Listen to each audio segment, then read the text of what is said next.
interessante aqui, pessoal.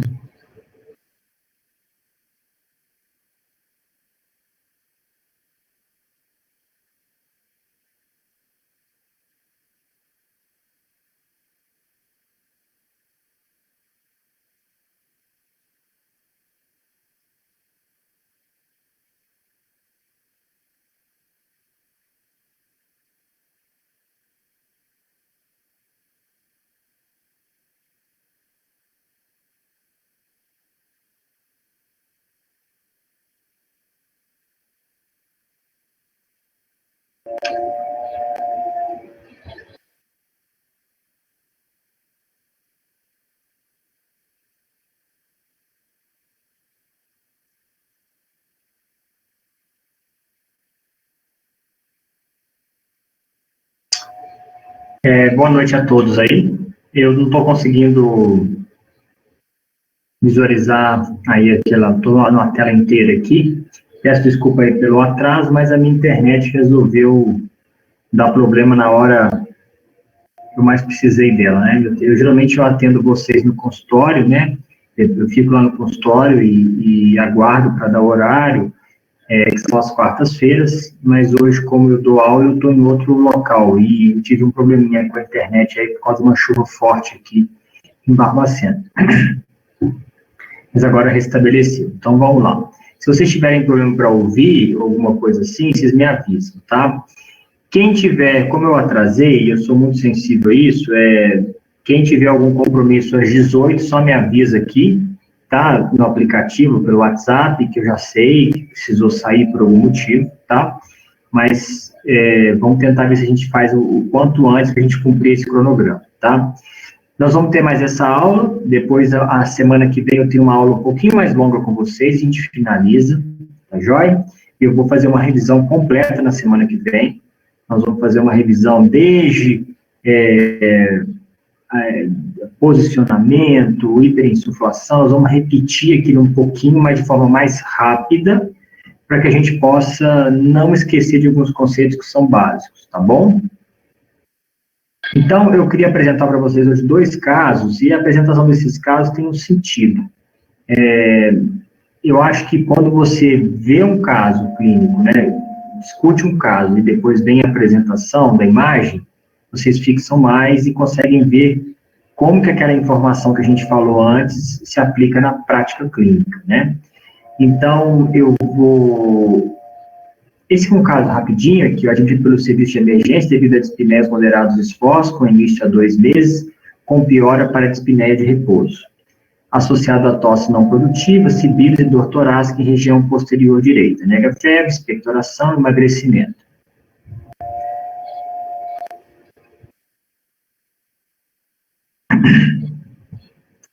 Esse era um caso de aqui está, olha, então aqui, vamos avaliar esse raio-x.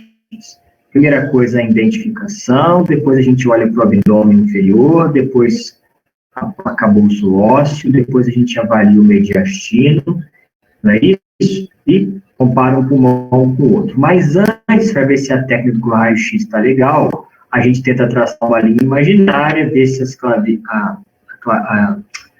a clavícula está equidistante daquela linha central, e eu conto quantos arcos costais, aqui eu vejo que tem menos de 9, então ele não está bem insuflado, ele está rodado, dá para ver claramente, mas tem uma boa penetração.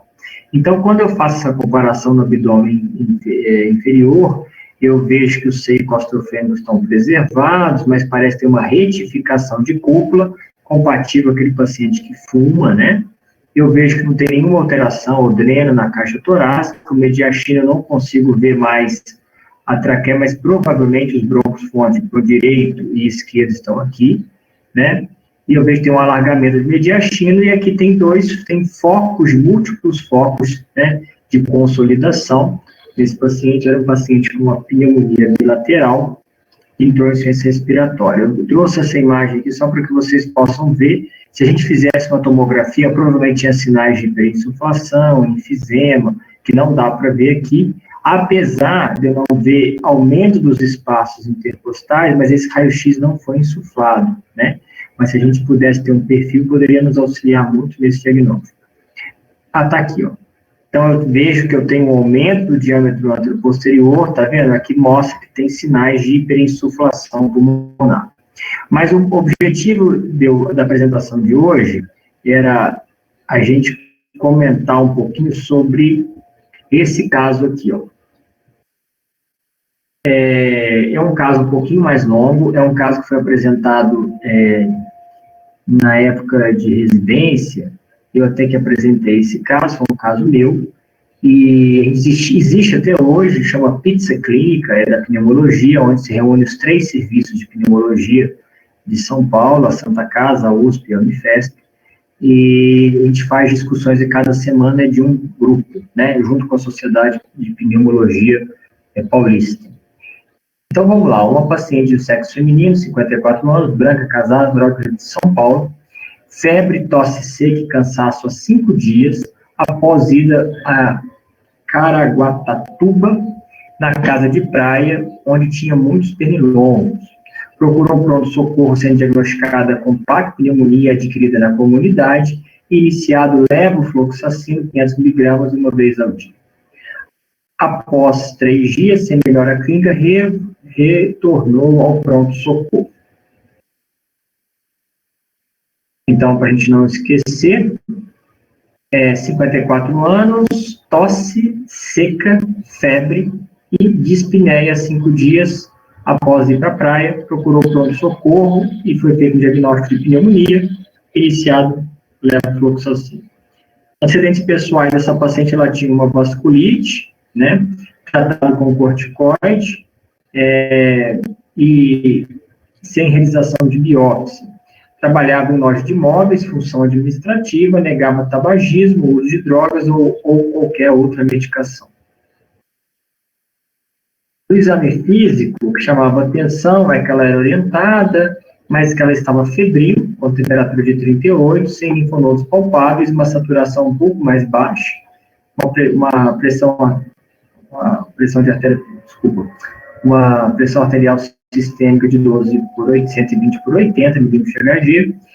Na ausculta respiratória dela tinha um murmúrio preservado, porém, em terços inferiores, ela tinha crepitação. Discreta pápulas em membros inferiores, no restante sem nenhum tipo de alteração. Esse era o raio-x dela, 2009, é uma paciente antiga, era um caso da época, né? Então, a gente vê aqui de forma bem clara, ó, vamos lá. Primeira coisa é a identificação, segunda coisa que a gente olha é se esse paciente está realmente insuflado, contamos entre 9 e 11 arcos costais. Na sequência, nós avaliamos se ele está rodado ou não, e aqui a gente observa que não, está legal, né, a distância entre as clavículas. Depois eu vejo a penetração, eu consigo ver osso, pulmão, mama, dá para ver direitinho, a penetração está boa. Olho o abdômen abdômen superior, vejo que a cúpula diafragmática está preservada, né? Aparentemente aqui tem a bolha gástrica está atrapalhando, a sombra mamária está me atrapalhando um pouquinho, né? Isso aqui é a mama da paciente. Vejo que não tem nenhuma alteração no arcabouço ósseo, mediastino parece que o hilo direito é um pouquinho mais baixo, o esquerdo um pouco mais alto, tronco da artéria, aqui é o cajado da aorta, tronco da pulmonar não está aumentado e a área cardíaca. E o que a gente observa é que, aparentemente, quando comparamos um lado com o outro, eu tenho uma opacidade, ou seja, a densidade, aqui, ó, está mais branco do que do lado de cá. Então, eu tenho uma opacidade heterogênea na base do pulmão direito.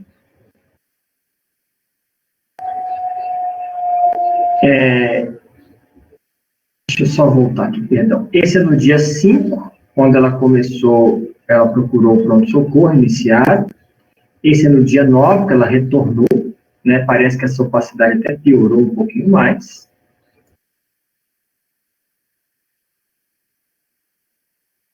Esse é o raio-x de perfil, então a gente vê a área cardíaca, né? E aparentemente a gente não vê nada de tão importante, a não ser um pouco do velamento aqui, né? Que provavelmente era terço inferior, né? Porque não está posterior, lembra que a gente conversou sobre isso? Direito. Esse era do dia 5, esse era do dia 9. Olha como teve uma piora significativa, apesar de instituída terapêutica com antibiótico. Esses eram os exames de sangue dessa paciente. Então, ela tinha um hemograma, uma discreta leucocitose, tinha um bastonete, mas o que chamava a atenção, tinha 2% de eosinófilo, que 250, mas nada de muito importante, mas PCR aumentado, geralmente é abaixo de 8, né? Foram com bioquímica normal, foram coletadas culturas, coleta de sorologia para atípicos e colagenose, realizado lavado broncoalveolar e solicitado tomografia de tórax para essa paciente.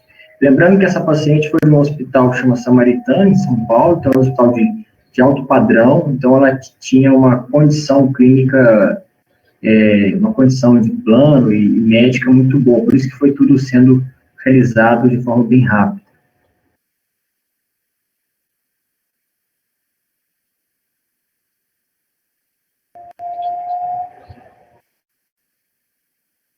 Essa era a tomografia dela, você vê que não tinha nenhuma alteração. Aqui na tomografia, lembra que a gente explicou? Aqui é a traqueia, de acordo com o que vai fazendo os cortes, vai aparecendo a carina, mas não tinha nenhuma alteração significativa ainda em ápice e terço médio.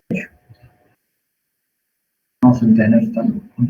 Porém, aqui começa, ó, broncofonte direito, broncofonte esquerda, carina aqui, ó.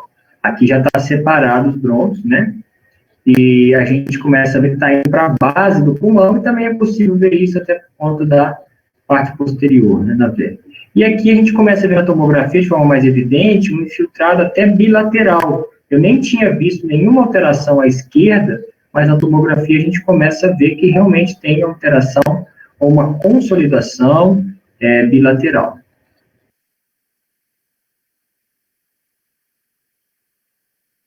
Essa é a tomografia dela continuando descendo, mas a base a gente começa a ver, olha, realmente, foco de consolidação, principalmente à direita, de forma mais efetiva, e a esquerda parece que era só um focozinho discreto que até desapareceu mais abaixo, né, nos cortes mais inferiores.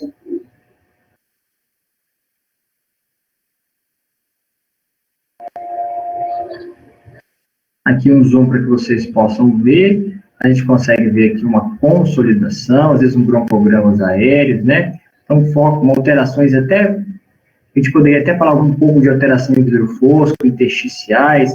Agora, na época de Covid, a gente começa a ver muito isso, né? Algumas bronquiectasias discretas, né? A gente conseguia ver tanto a direita como a esquerda, mas nada de muito significativo. Aqui a consolidação.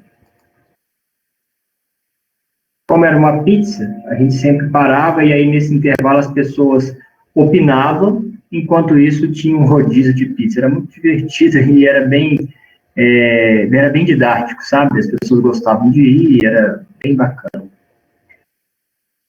Só para vocês entenderem o contexto dessa pizza aí, tá? Enquanto aguardava-se os exames, aumentaram a dose da levofloxacina para 750, tinha uma glicemia de jejum de 133, uma urina 1 normal, urocultura negativa. Era muito comum, eu tinha um chefe que te pede muito quando pensa em doenças assim atípicas, diferentes, antígeno urinário para legionela, né? Em hospitais maiores eles conseguem com uma rapidez grande, aqui para a gente demora um pouquinho, às vezes não ajuda muito, mas depois facilita, né, na estratificação do que foi. Hemoculturas vieram todas negativas. Chegou o anti-DMA negativo, anti-C, anti-P, anti-ANCA, C-ANCA, P-ANCA negativos, fator reumatoide negativo, FAN também pontilhado fino, mas nada significativo, e o restante do painel reumatológico não reagente ou negativo, afastando colagenose. A broncofibroscopia normal, com lavado broncoalveolar, então cultura quantitativa negativa, a citologia oncótica negativa e pesquisa de micobactérias e fungos também negativa, tá? Estou indo um pouquinho mais rápido, gente, para a gente não atrasar muito. Bem, diante disso, essa paciente não melhorava, mas é interessante a gente ver o desfecho desse caso, uma persistência, que é a febre diária de 38, 39 graus em vários períodos do dia, prostração, febre persistente e seca, usou 3 dias de levofloxacino, 4 dias de 705 levofloxacino EV, sem melhora evidente do quadro. Então, a radiografia com discreta piora, aumento da opacidade em lobo inferior esquerdo, aqui eu peço perdão para vocês, é a direita, PCR elevou-se para 22, a gente espera, PCR, gente, existe o PCR e a procalcitonina. São 2 marcadores de melhora do quadro pneumônico, às vezes quadro de pneumonia.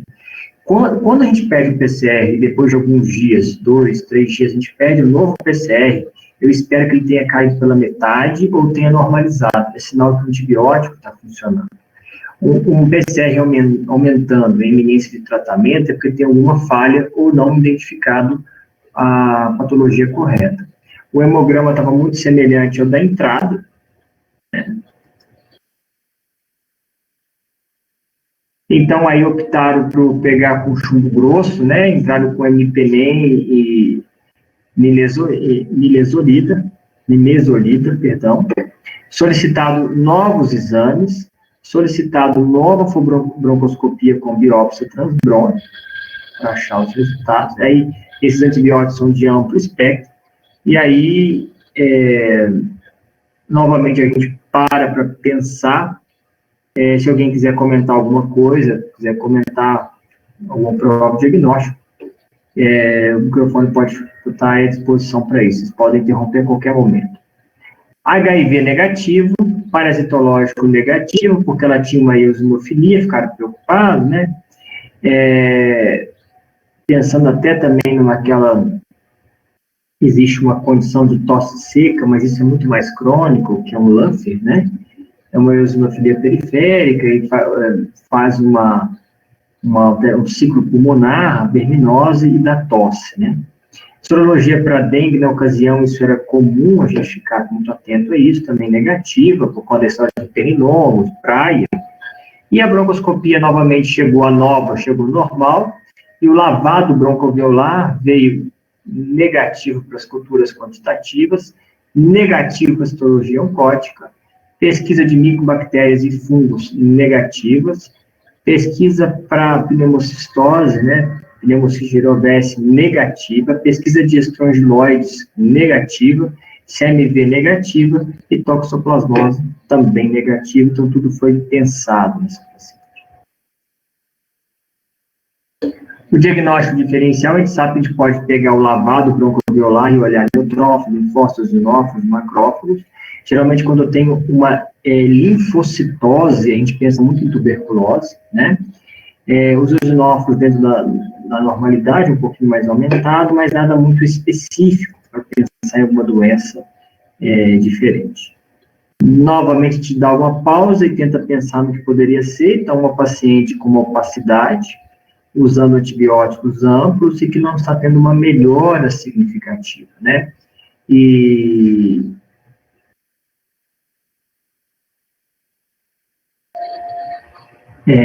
Na biópsia, chegou a biópsia dessa paciente, a biópsia transbrônquica, né? Um processo centrado no eixo broncovascular, disseminação de epitélio bronquiolar, eosinófilos na mucosa respiratória muito aumentados, e granulomas e células neoplásicas ausentes. Então, não auxiliando muito no diagnóstico da biópsia, né? Lembrar, gente, que alguns pacientes, eles têm um tipo de adenocarcinoma, que é em comum não fumantes e que muitas vezes mimetiza pneumonia. Então, quando é aquelas pneumonias que não melhoram por 3, 4 ciclos e estão lá 2 meses de evolução, pensar em neoplasia. Existem pacientes que têm uma certa idade, né, e não precisa ser fumante. Pode ser isso comum até em não fumante. Então, persistência dos sintomas, incluindo afeto, essa paciente não deixava de ter febre, isso incomodava muito a família e a paciente. A PCR dela não abaixava, até subiu um pouquinho, e o hemograma mantendo-se o mesmo, sem uma leucocitose ou células de defesa aumentadas acima do normal. Os questionamentos foram, que nós pensamos foi o uso do corticoide, substituição de antibióticos, como pensaram, né, mas não estava adiantando, e a biópsia pulmonar por videotoracoscopia. Foi até pensado nesse extremo, diante do quadro que não melhorava.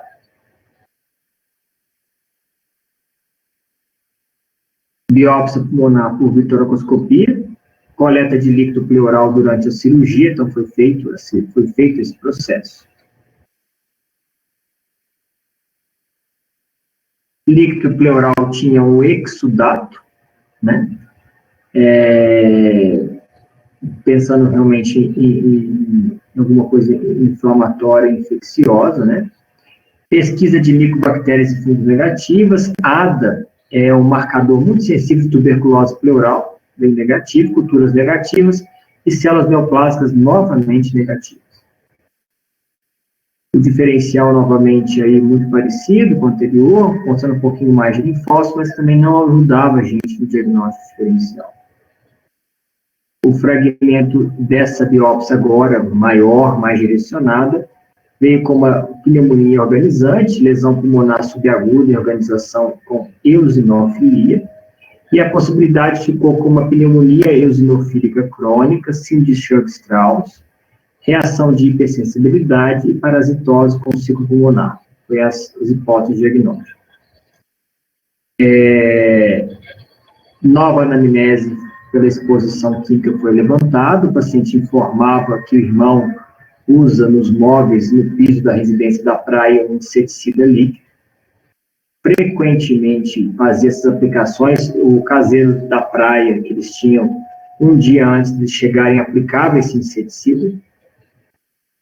E o diagnóstico final dessa paciente, eu não perguntei muito para vocês, porque é uma coisa mais específica, mas agora eu vou chegar onde eu quero com vocês. Ficou com um pulmão de síndrome eosinofílica, uma pneumonia eosinofílica e uma pneumonia por hipersensibilidade.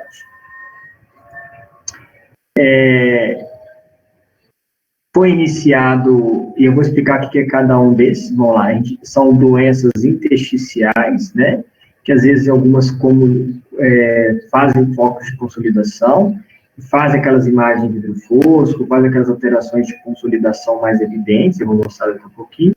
Foi iniciado corticoterapia, sobre o medrol, regressão da febre em 48 horas, PCR regrediu em 5 dias para 1, alta após 5 dias da cirurgia, com prednisona e 40 mg dia com uma boa evolução. Esses são os eosinófilos que nós começamos a prestar atenção. Então, ela tinha uma eosinofilia periférica, que foi caindo gradativamente. Então, ficou com uma pneumonia eosinofílica. E esse era o raio-x dela, depois de algum tempo, né, da evolução, que a gente conseguiu acompanhar essa paciente. Isso aqui está errado, tá? E foi logo depois, foi logo após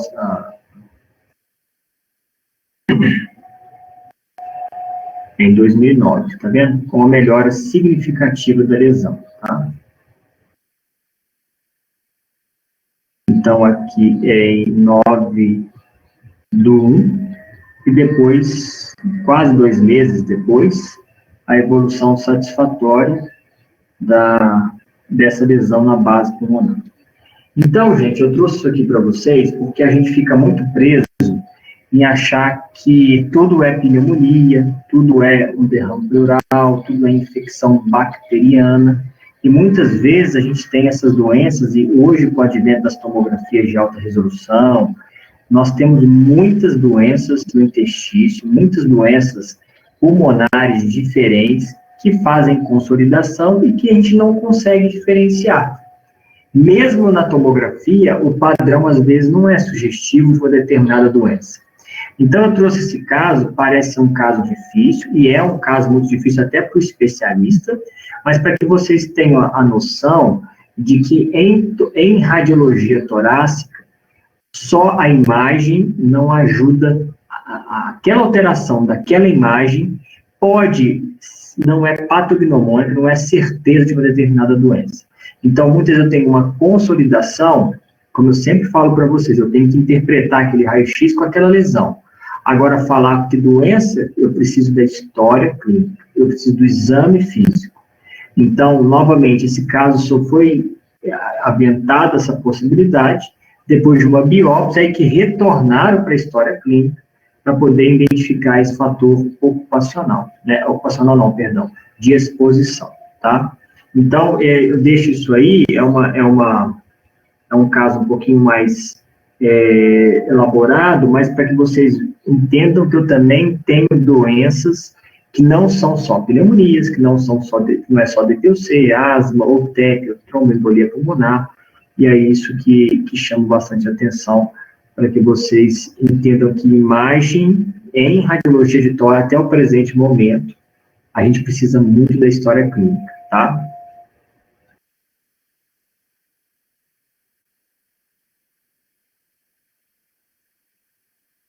Aqui mostrando também a melhora, tá vendo? Olha, tinha a opacidade, como melhorou, né?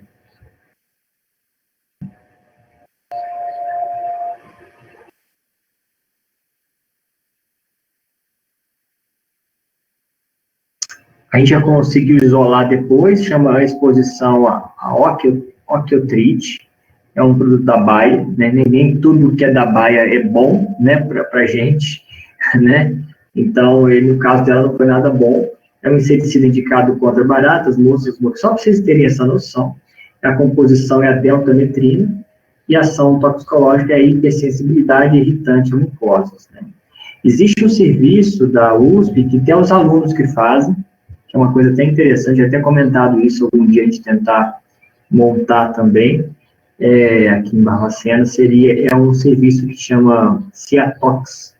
Eles têm, eu acho que em outros lugares também, mas eu conheço bem lá o São Paulo, onde eles ficam de plantão e eles têm um livrinho lá, eles fazem consulta, a pessoa passa o nome da substância e eles dão um primeiro atendimento, por exemplo, procure seu médico, lave com água, né, procure com urgência, não precisa procurar, você entendeu? Porque o produto não é tão tóxico, então já tem condições de fazer pequenas orientações, inclusive para médicos, né?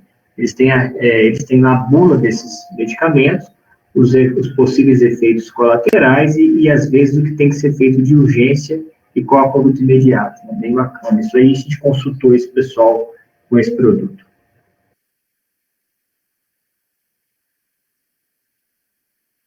Deixa eu só modificar aqui.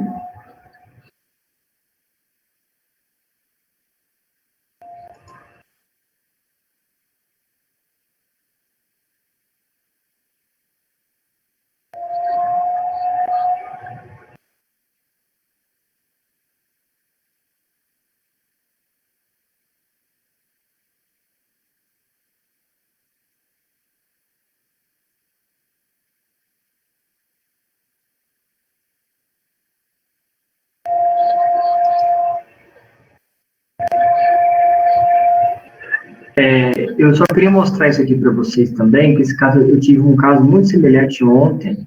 Então, um homem de 70 anos, 25 dias com tosse produtiva, com expectoração purulenta, com raios de sangue. Febre vespertina 2 meses, emagrecimento não quantitativo, não quantificado. Não tabagistas. Pesquisa de BR em 3 amostras de carro foram negativas. Quando a gente pega esse raio-x, um raio-x antigo, talvez me perdoem pela imagem ruim, mas ele ilustra muito, que a gente tem a sequência dele, a cavidade, está difícil até para me olhar aqui, porque eu até tentando ver a qualidade, de bordas espessas. Na realidade, no terço superior, às vezes eu consigo fazer, deixa eu ver se tem uma próxima imagem, é isso aqui que eu queria mostrar para vocês. Aqui está muito difícil a gente avaliar, mas quando eu tenho um raio-x digital, eu consigo ver um halo, né, de bordas espessas. E na tomografia de pulmão, eu consigo ver isso aqui, ó, uma cavidade localizada, né, ó, segmento apical do lobo inferior esquerdo, né, a gente vê que ainda tem a carina aqui ainda não tem só o broncofonte direito e esquerdo, e a gente vê como as paredes são espessas, né. Esse caso é um caso que a gente não pode deixar de pensar em tuberculose, tá? e eu estou vendo muito caso de tuberculose ultimamente, talvez até pela negligência, não é negligência, pela ausência de médicos nesse período de pandemia, as pessoas se acumularam em casa, e eu estou vendo um número muito aumentado de tuberculose. Então, eu queria que vocês lembrassem disso aqui: lesão, opacidade heterogênea em ápice pulmonar, desde uma história arrastada, com emagrecimento, tosse, uma febrezinha vespertina, lembrar de tuberculose, tá? Não esquecer isso, não.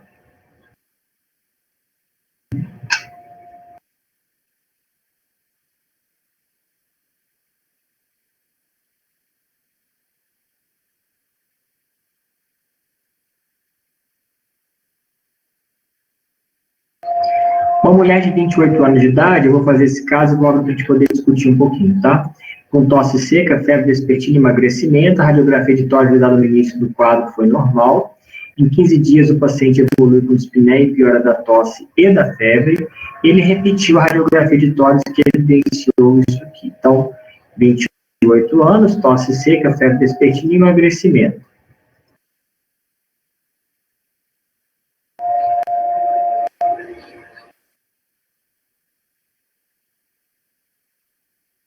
Esse era o primeiro raio-x.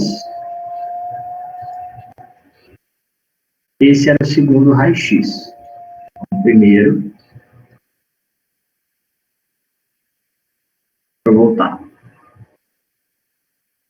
Primeiro raio-x, né? Onde eu tenho a mama, não é isso? Seio com sofrendo preservado, seio com sofrendo preservado. Então, em 15 dias, a paciente evoluiu com dispneia, piora da dispneia, piora da tosse e febre, repetiu-se a radiografia e teve um derrame.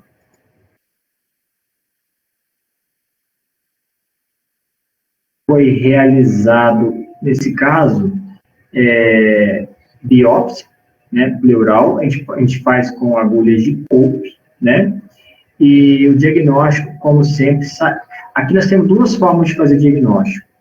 Eu já tive duas residentes com tuberculose pleural. Uma é na biópsia e a outra é tirando o líquido com uma agulhinha e fazendo ADA.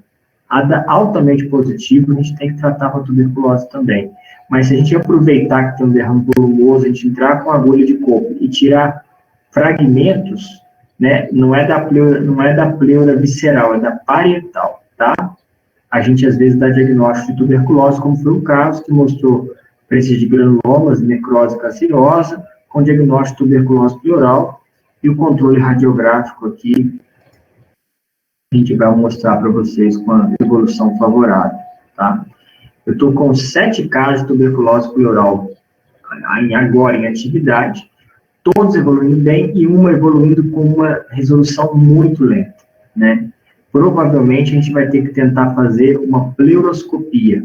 É um vídeo que entra para poder ver se o derrame está loculado, se deu encarceramento do pulmão, alguma coisa pode ter acontecido, que a evolução está muito lentificada e eu não tenho essa melhora radiográfica rápida, sabe? Deixa eu só abrir aqui para vocês.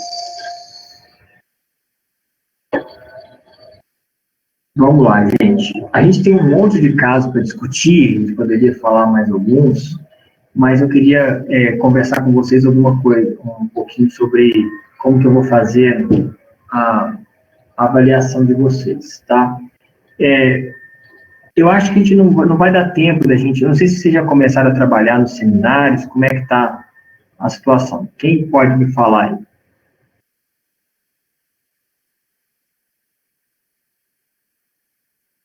Fernanda?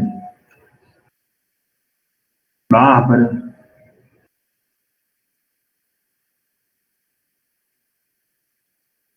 Pois é. Vocês estão me ouvindo? Não sei se foi... Alô?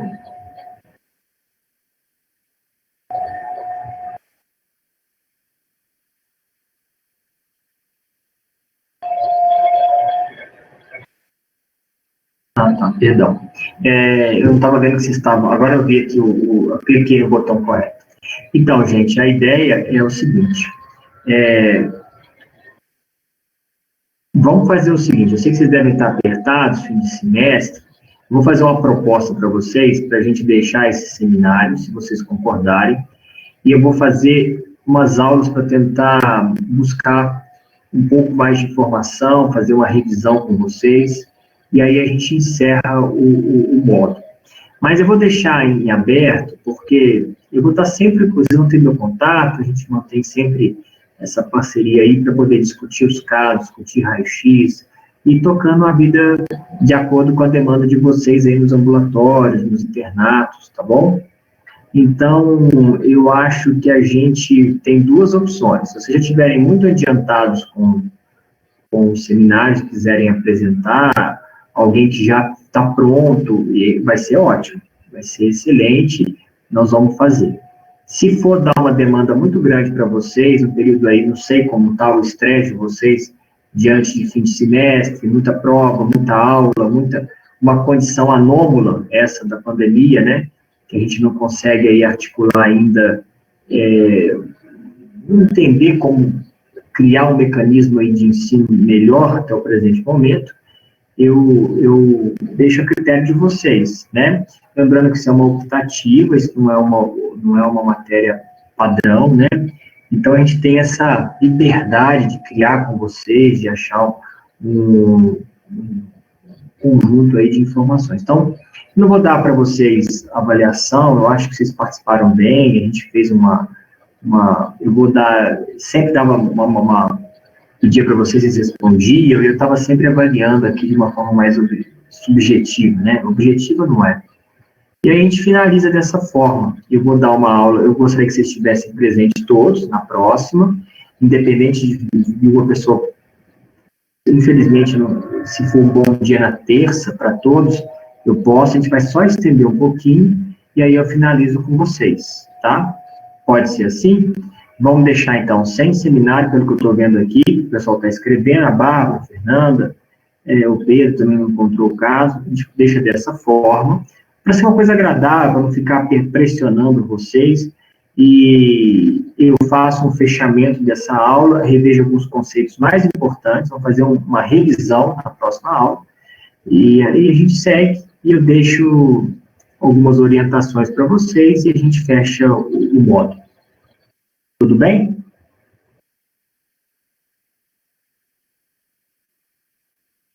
Eu estou deixando você, estou dando uma liberdade maior, gente, porque geralmente quando eu tenho essas aulas presenciais eu cobro bastante de vocês.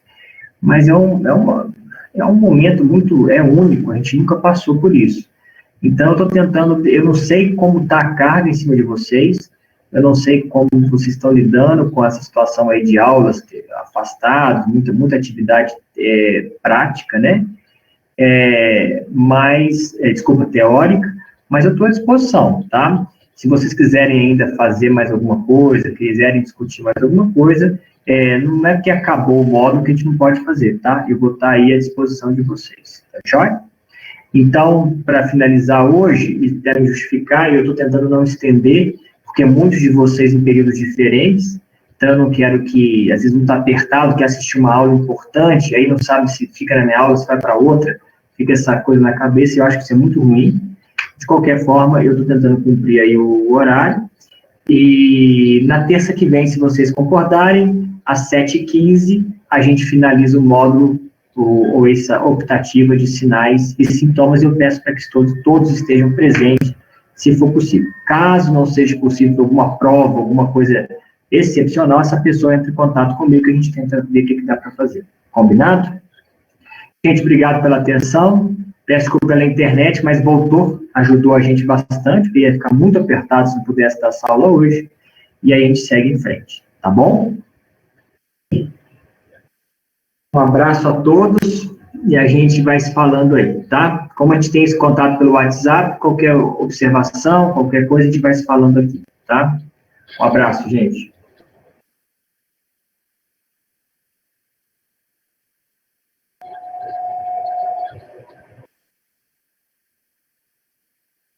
You are currently the only person in this conference.